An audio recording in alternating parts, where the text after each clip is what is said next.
Today we are finishing up a series we've been in for, today's the fifth week, called Women of the Bible. And what we're doing in this series is we're looking at some of the unlikely heroes in the scriptures. And I say unlikely because the Bible was written in a time period between about 4,000 years ago and 2,000 years ago. And because of that, the Bible was written, it was compiled within cultures that did not do much to elevate women. In fact, in most cases, women were seen as somewhat worth less apart from their value as attached to the man that they were attached to. And so the Bible doesn't really keep with cultural norms in that throughout the scriptures in a variety of ways. The Bible will interject in the midst of this grand story that God is telling of his redemption of humanity. There are these moments in time where women are interjected into the narrative as heroes. And it's not what you would expect in an ancient text. And so we've been looking at the stories of a handful of them. And we've covered, we started out by talking about Hannah, the mother of one of the great prophets and leaders of the nation of Israel. And we then followed that up with Deborah and Jael, which is a great story. Then Rachel on Mother's Day, Rachel Sommerfeld, who leads City North Kids, she preached and talked about the OG church ladies. And then last Sunday, we covered Rahab. And there are many more stories of women who did incredible things throughout the scriptures. But I wanted to close today with a woman who gets a lot of face time. A lady who has an entire book named after her. But it's a book that you don't often hear preached from. And it may be a book that even if you've been a part of churches throughout your life, you may not be super familiar with her story. It's a woman by the name of Esther. And Esther's story is recorded in the book of Esther in the Old Testament. Esther is one of the later stories in the narrative of the Old Testament. The Old Testament's kind of the earlier part of the scriptures. And where the Old Testament leaves off, there's about 400 years between then and when Jesus comes on the scene, which marks the beginning of the New Testament. And Esther's kind of later in that Old Testament narrative. So the story of Esther was written or happened somewhere in the ballpark of 2,800 years ago. But Esther is a fascinating story, and we're going to cover a lot of it today. The book of Esther is 10 chapters long, and I could have broken it up, but we're ending the series, so we're not going to. So I'm going to cover a lot of scripture, going to kind of read through it quick. So for some background, Esther kicks off in ancient Persia, in the capital city called Susa. And Persia at the time was the most powerful and largest empire on earth. And so if you're a fan of ancient history, you know that the Persian Empire was significant for a long period of time. At this point in time, the Persian Empire stretched on the eastern edge from about where modern-day India is to the west, about modern-day Greece. In the north, it stretched up as far as the very, very southern tip of what is now modern-day Russia. And then in the southern part, it stretched as far down as Egypt and even down into modern-day Ethiopia. So it was a massive, massive empire. And at the point that Esther was written, it was about the pinnacle of the power of the Persian Empire. And so it picks up with this powerful empire, and the nation of Israel, as is so often the case throughout the Old Testament, they are exiled in Persia. So they've been conquered. And previous to this, there are some Israelites who were able to go back home to Israel and to kind of begin to rebuild some of the cities, Jerusalem specifically. But the nation of Israel are living in the Persian Empire as kind of foreigners, exiles in this nation. And that's where we pick up. In Esther chapter 1, we're not going to actually read anything from Esther chapter 1, but we meet one of the main characters in the story. It's the king of Persia, one of the most powerful men on earth at this point in time. And the Persian emperors, kings were known as Xerxes. And so this is one of the Xerxes. And at this point in time, he's married to a woman named Vashti. But right off the bat, at the beginning of the book of Esther, Vashti does something that Xerxes doesn't like. And so he wants to have this big banquet, and he wants to show off his wife. And she doesn't really want to be shown off. And so she refuses his request, which wasn't so much of a request, to be at this banquet. And as a result, he fires her as queen. That's my paraphrase, but that's essentially what happened. So he fires her as queen. And then his advisors say, hey, you have a big country. You should hold a beauty contest. and whoever wins, make them the next queen. And he thinks that's a pretty good idea. So picking up at the beginning of Esther chapter 2, starting in verse 5, that's kind of what has led to where we are right now. And in the beginning of Esther chapter 2, we meet our other two of the other main characters in this story today. So we're going to pick up right there. Now there was in the citadel of Susa a Jew of the tribe of Benjamin named Mordecai, son of Jair, the son of Shimei, the son of Kish, who had been carried into exile from Jerusalem by Nebuchadnezzar, king of Babylon. Among those taken captive with Jehoiachin, king of Judah, Mordecai had a cousin named Hadassah, whom he had brought up because she had neither father nor mother. This young woman, who was also known as Esther, had a lovely figure and was beautiful. Mordecai had taken her as his own daughter when her father and mother died. And so we have Mordecai and we have Esther. And Esther is Mordecai's adopted daughter, his niece, who doesn't have a father and a mother. Now, in ancient Near Eastern culture, as we've already kind of covered throughout this series and today, women were not seen as particularly valuable. That was even more so the case if they didn't have a father or a mother. If they were an orphan, there was no value. Now, Mordecai takes Esther in when she's young and raises her as his own. And as we continue the story, we see that all of a sudden, kind of out of a life of nothing, Esther, some things changed for her.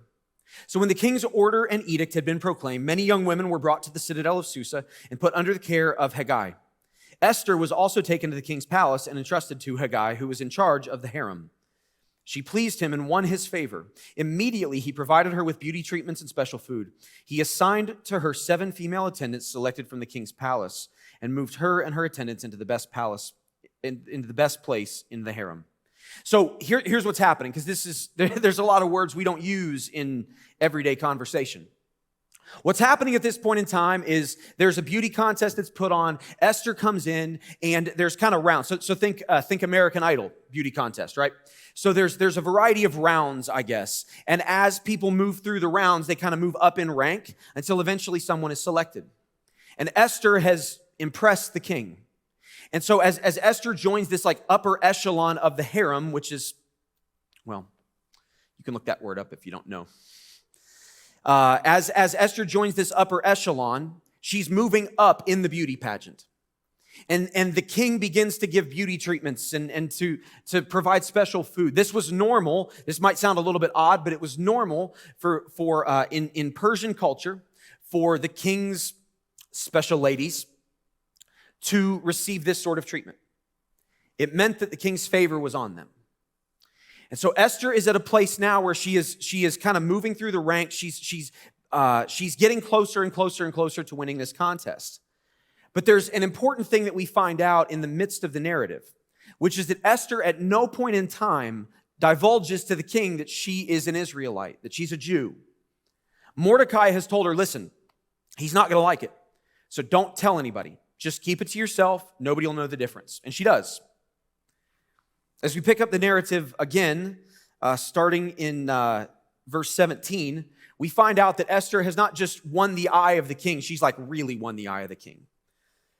Now the king was attracted to Esther more than to any of the other women, and she won his favor and approval more than any of the other virgins. So he set a royal crown on her head and made her queen instead of Vashti.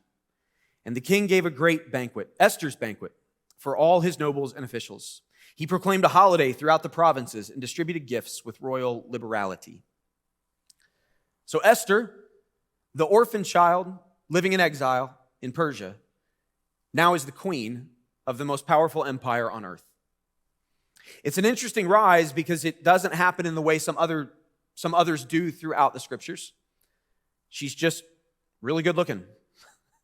That's what she's got going for her.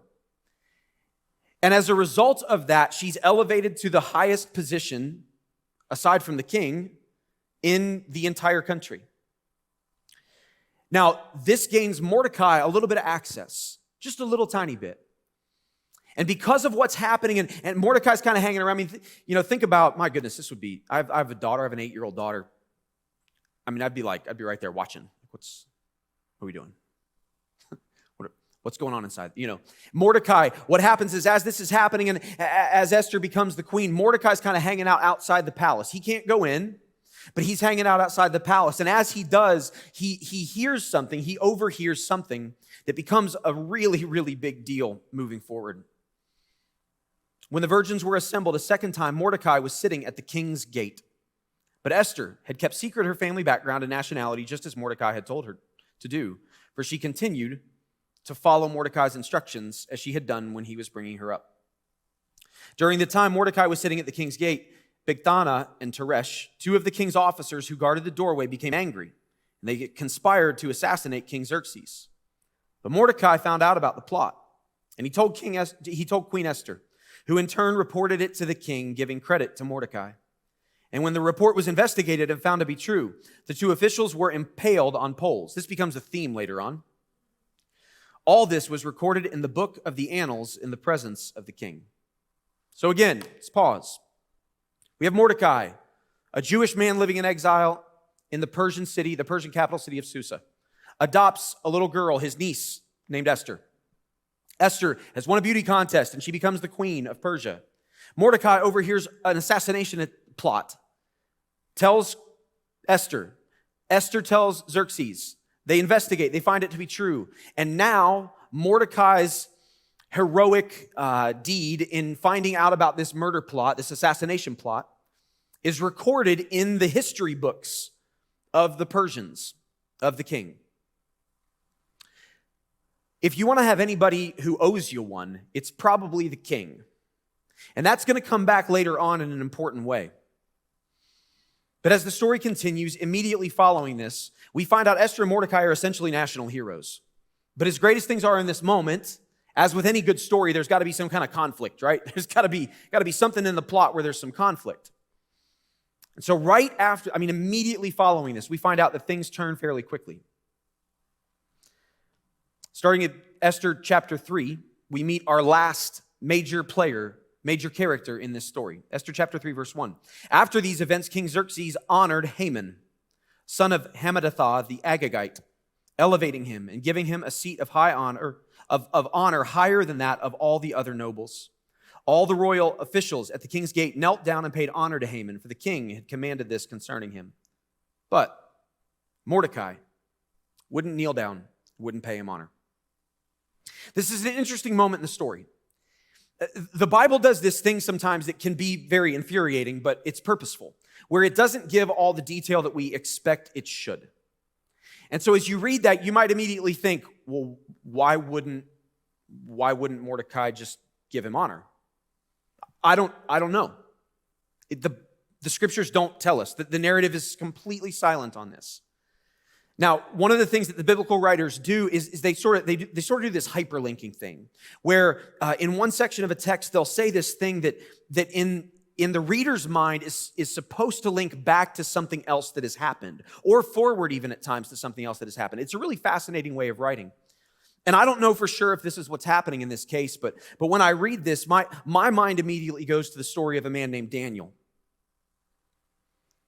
Interestingly, Daniel was in exile in Babylon under Nebuchadnezzar, who was mentioned earlier in this story. And at a certain point in time, Nebuchadnezzar commands that everyone should pray to him only, and Daniel refuses. Later on in the same narrative, we meet three men named Shadrach, Meshach, and Abednego. And Nebuchadnezzar, or King Darius, I think in that case, creates a statue and says that people can only bow down and worship that statue. But Shadrach, Meshach, and Abednego believe in God, and they know that they can't bow to this statue. They can't worship this statue because it's not God. So they refuse. And in so doing, they sentence themselves to death. And that's a whole different story for a different day. But my mind immediately goes to that narrative. I don't know if in Mordecai's mind this would have been somehow displeasing to God. I don't know if to him there's an element here where he's going, I can't bow down even though I'm not worshiping this man. I can't bow down and give him honor when the only one who's truly worthy of honor is God. I don't know. The narrative is silent on it. But for whatever reason, Mordecai makes the decision that he is not going to bow down to this man named Haman. The problem is Haman is second in command in all of Persia. And Haman, as we find out, doesn't like people telling him no. And so eventually, Mordecai just refuses to bow down, and he's still hanging out around the king's gate, this particular gate near the palace. And some of the guards start to say like, hey, why won't you bow down? Why won't you show Haman the honor that he deserves? Mordecai doesn't really answer. He just won't do it. And eventually word gets back to Haman, and Haman is not pleased. In fact, Haman is so angry that he decides that he wants to kill Mordecai. But beyond that, he starts to dig into Mordecai's life and his background.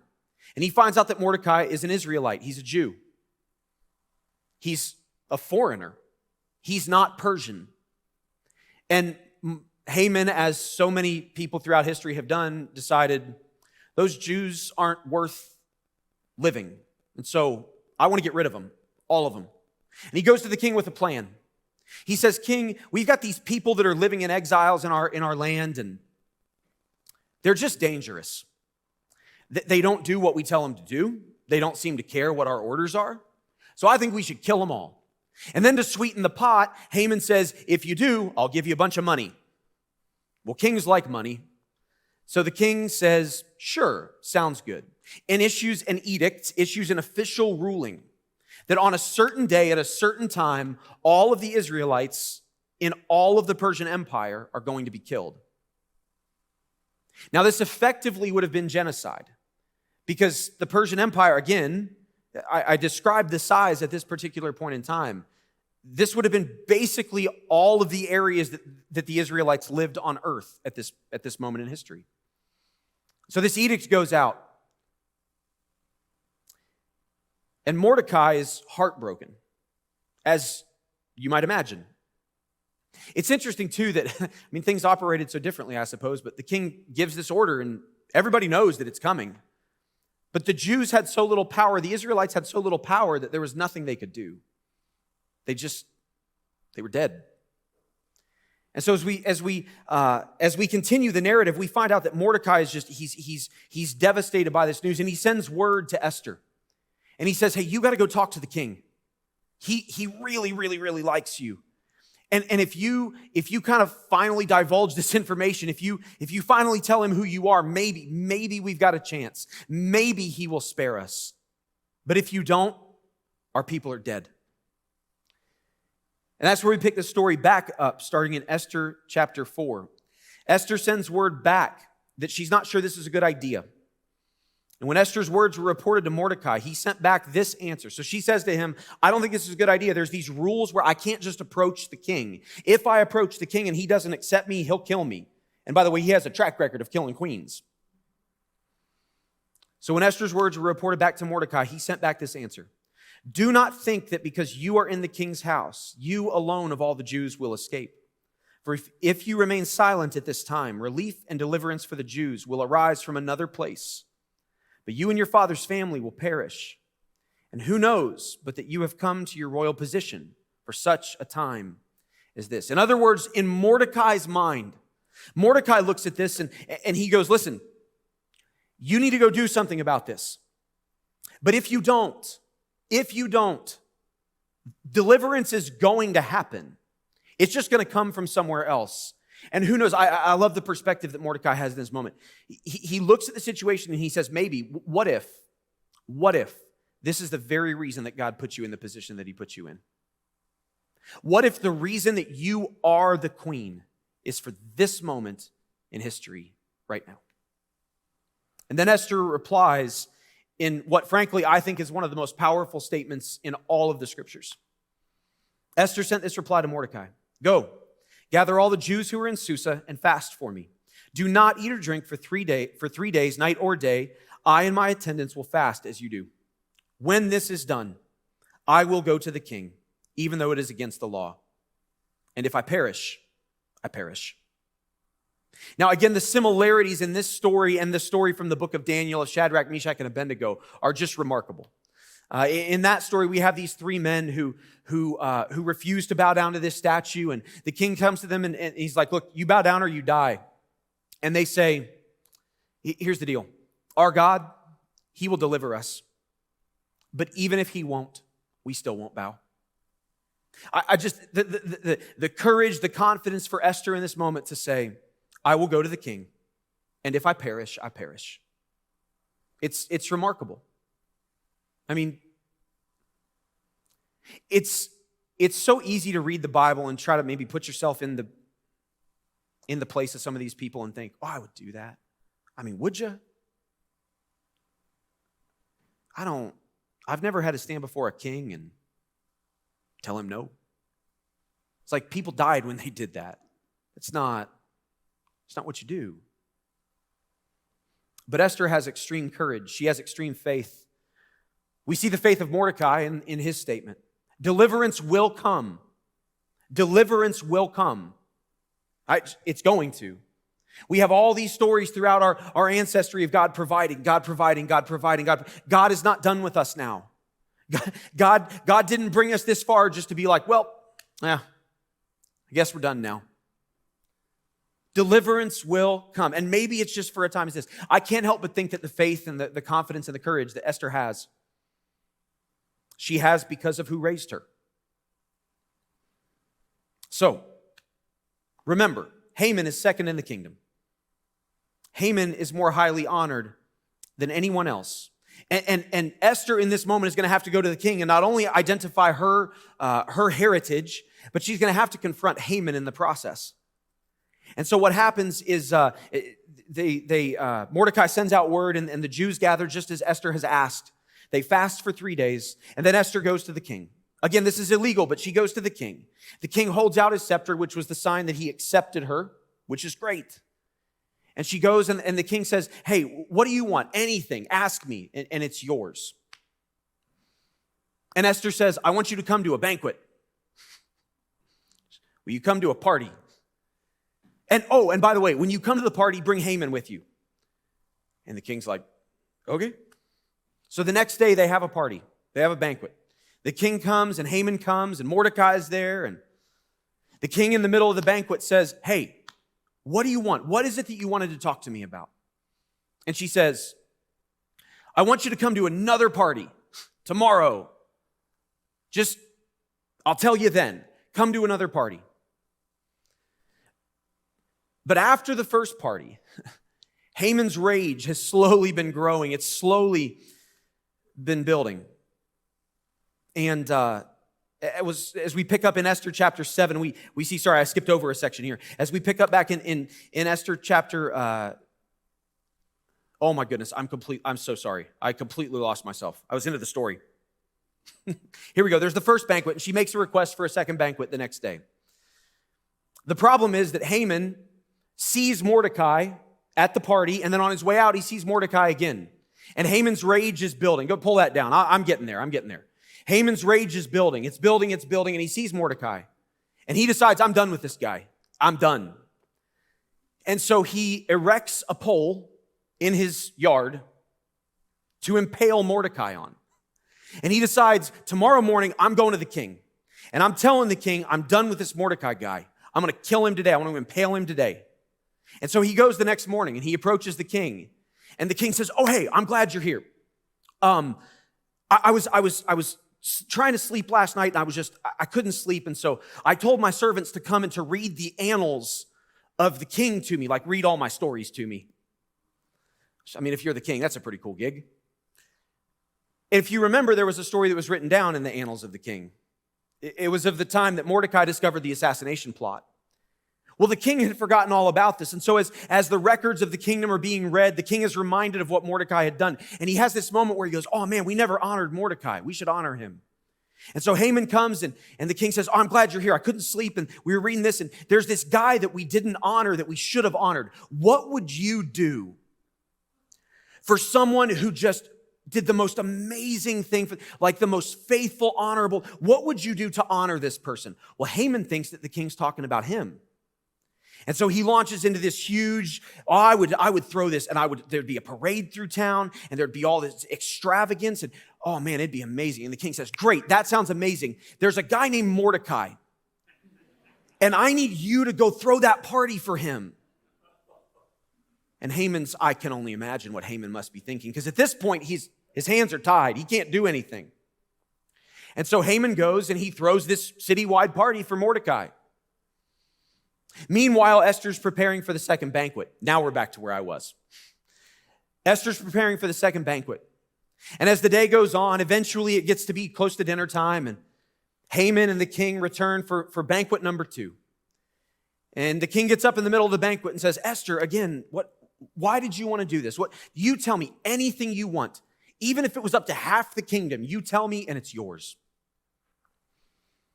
And finally, Esther speaks up. Esther chapter 7, verse 3. Then Queen Esther answered, if I have found favor with you, your majesty, and if it pleases you, grant me my life. This is my petition. And spare my people. This is my request. For I and my people have been sold to be destroyed, killed, and annihilated. If we had merely been sold as male and female slaves, I would have kept quiet, because no such distress would justify disturbing the king. And Xerxes becomes angry. And he looks at Esther and he says, who is he? Where is he? Who is the man that has dared to do such a thing? And Esther says, an adversary and an enemy. That guy. That vile Haman. The king becomes furious with Haman. He gets up and he storms out of the banquet room where they're eating.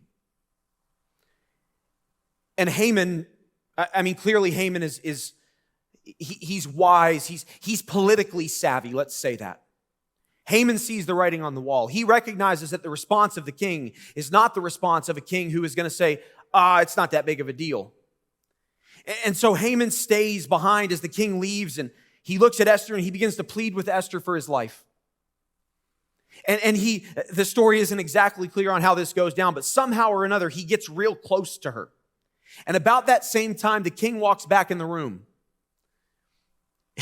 And he sees the scene before him and makes some assumptions about what Haman's trying to do.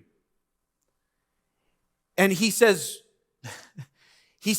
will you even assault my wife right in front of me, right in my own home?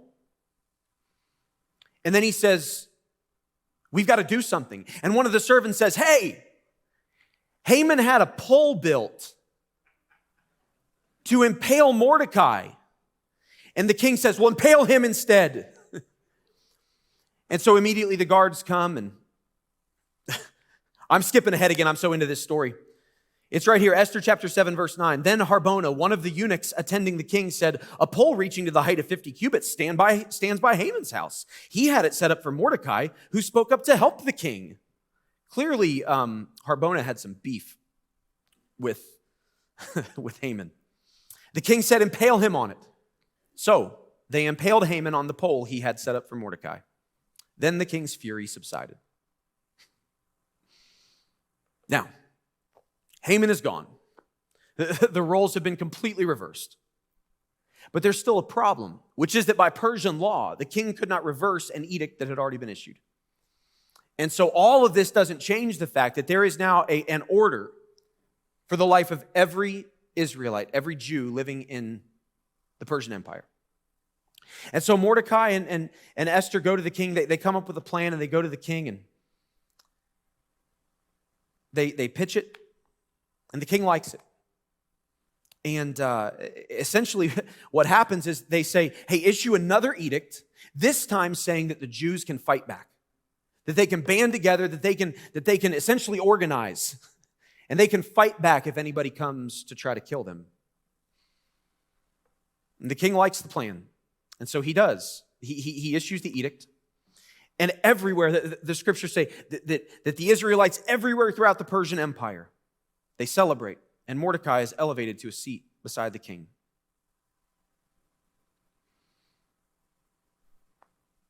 So, Mordecai now has gone from being outside the palace, sitting at the king's gate. He's gone from a place of mourning, from a place of genuinely believing that everything that mattered to him, everything was going to be taken from him. Everything. He's now seen his adopted daughter rise to the place of the queen. And he now has been elevated into the king's court himself. And we find the celebration in Esther chapter 8, starting in verse 15.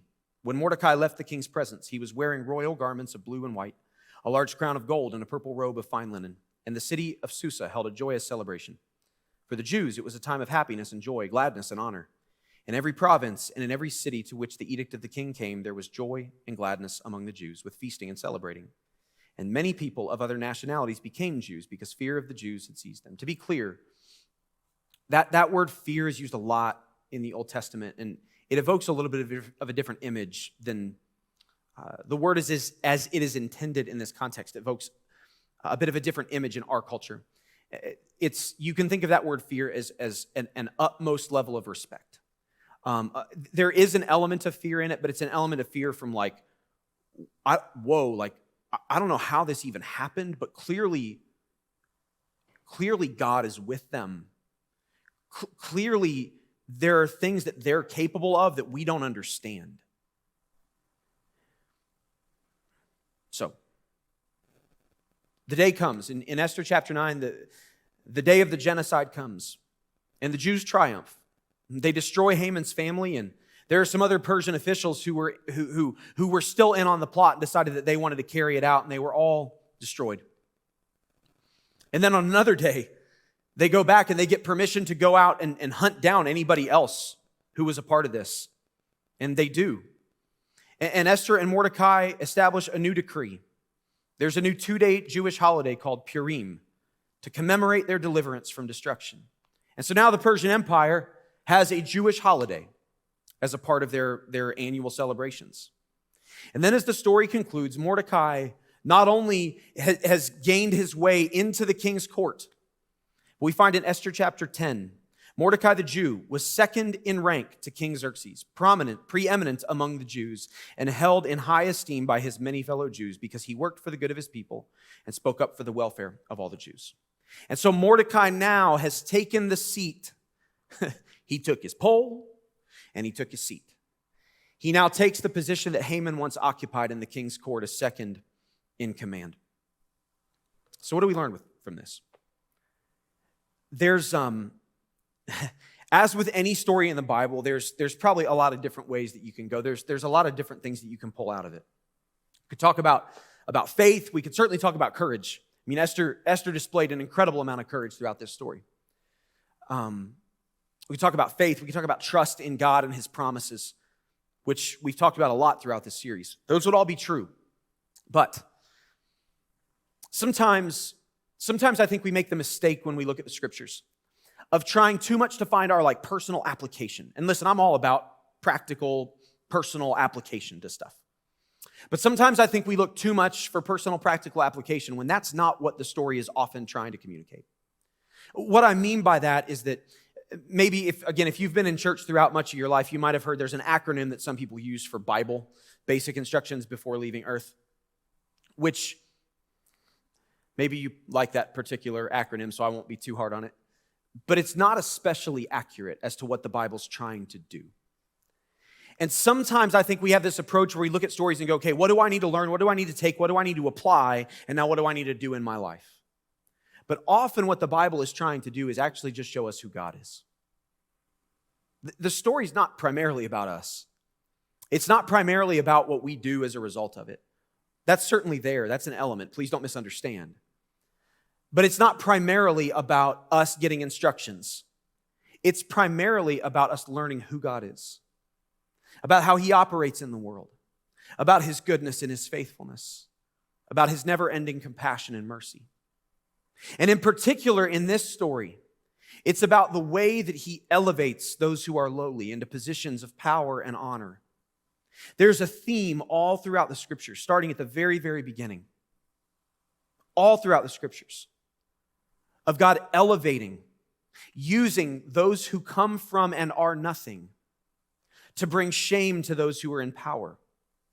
There's an element of this extreme justice where the people that you expect to be able to do whatever they want often can't. And they're often stopped by people who have no business being in the situation that they're in at all, except that God took them and elevated them to that place. And I think that although, again, we could talk about Esther's courage and their trust, I think we would be missing the point entirely if we tried to take an approach of going, what did Esther do?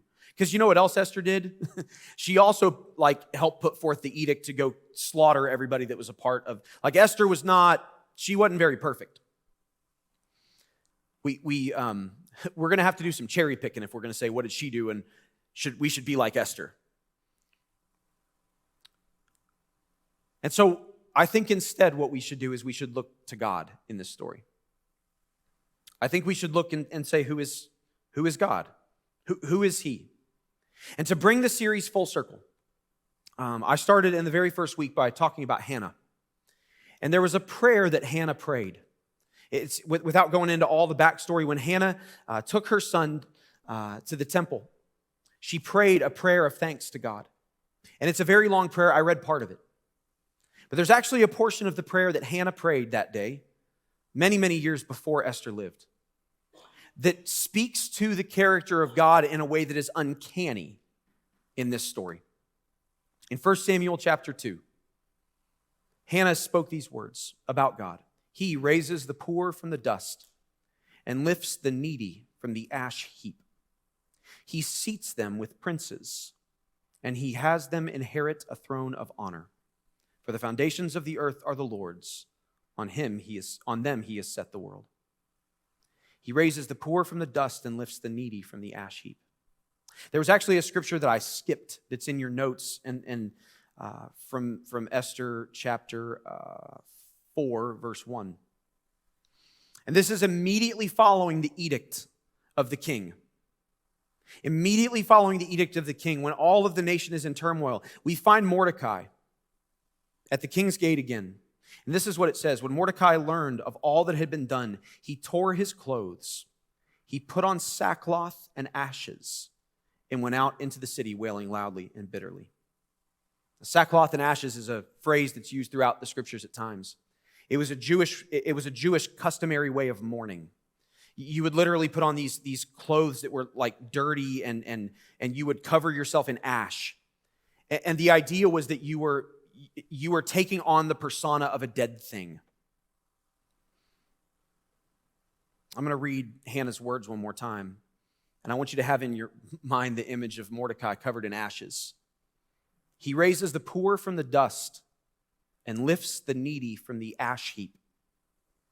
He seats them with princes and has them inherit a throne of honor. What God did in the story of Esther and of Mordecai is literally that. He raised them from an ash heap. He seated them with princes. He made Esther the queen of the most powerful nation on earth. He took Mordecai, a Jewish man living in exile, and elevated him to second in command. Why? Because he's good. Because he's good. Because he's faithful. And because he never fails. And in this moment in history, when God needed some people in some positions of power and authority to save his people, he made it happen. He clearly wasn't looking for perfect people, because Mordecai and Esther were not that. There were some things that they did throughout this story that were questionable at best. But he used very broken, flawed, imperfect people to deliver his people, because that's what he does. As with every story in this series, and frankly with every story that I could preach on for the rest of my life, God uses the unlikely to do great things. He elevated the lowly, and he used them to change history. And when you read through the scriptures, you see this theme again and again and again and again and again and again and again. Of God using the people that you would never expect to do incredible, incredible things. As humans, we all have our own baggage. We all have our own stuff. We all have whatever past, whatever things have happened in our life that just kind of whisper in our ear, whisper in our head who we are, what our identity is. And so often what I've seen is for so many people, we get so hung up in who we think we are based on how we define ourselves from our past, based on the lies of the enemy over our lives, that we get completely stuck. We think, well, I'm nobody. How could God use me? I've done this and I've done that, and how could God ever use me? Well, that's what he does. It's just what he does. Yeah, Esther had a lot of courage. A lot of courage. Maybe you don't feel like you have courage. That's okay. Mordecai had immense trust and faith in God. Maybe you don't feel like you have a lot of trust and faith in God. Okay. Just use whatever trust and faith you have to be obedient to him. The reality is, God has never been limited by our vision of ourselves. God has never been limited by what we think of us. God has never been limited by where we come from. God has never been limited by what we've been through. God has never been limited by any of those things in how he uses us. There is one limiting factor throughout the scriptures that we see time and time and time again on how God uses people. It is simply our willingness to step in faith when our wisdom says the thing God is asking us to do doesn't make sense. That's it. That is it. And when we as people, as God's people, when we step in faith, when we are willing to do whatever he asks, no matter what it costs us, when we are willing to, listen, you might not be in a spot, hopefully you're not, you might not be in a spot where you have to say, as Esther did, if I perish, I perish, but I'm going to do what's right. But when we get to that place in our lives where we're willing to say, whatever it costs, I'm going to serve the Lord. Whatever it costs. Whatever he asks of me, I'll give it. Whatever he desires of me, I will give it. What it costs, but I'll serve the Lord. That is the single, only limiting factor in how God uses us in our lives. And so again, I don't know what your background is. I don't know what your baggage is. I don't know what stuff, I don't know what scripts run through your head, what things the enemy whispers to try to say, you're disqualified, God can't use you, God won't use you. There's an amazing story of an orphaned, abandoned Jewish exile girl who becomes the queen of the most powerful nation on earth and uses the position God has put her in to bring deliverance to all of his people simply because she had faith. Because that's what God does. Let me pray for us. Father, thank you for your love and your grace. Thank you that you are faithful and that you are good. Thank you that you never fail. Thank you that no matter where we find ourselves, no matter what we believe about ourselves, thank you that you give us identity, that you give us purpose, that you give us that you have given us story upon story upon story upon story of how you've used the lowly, of how you've used the downtrodden, of how you've used the least likely people all throughout history to accomplish great things. Thank you that you don't base your value of us on our value of us. And God, at this moment, I pray for every person in this room that just struggles to feel like they have value, that they have worth.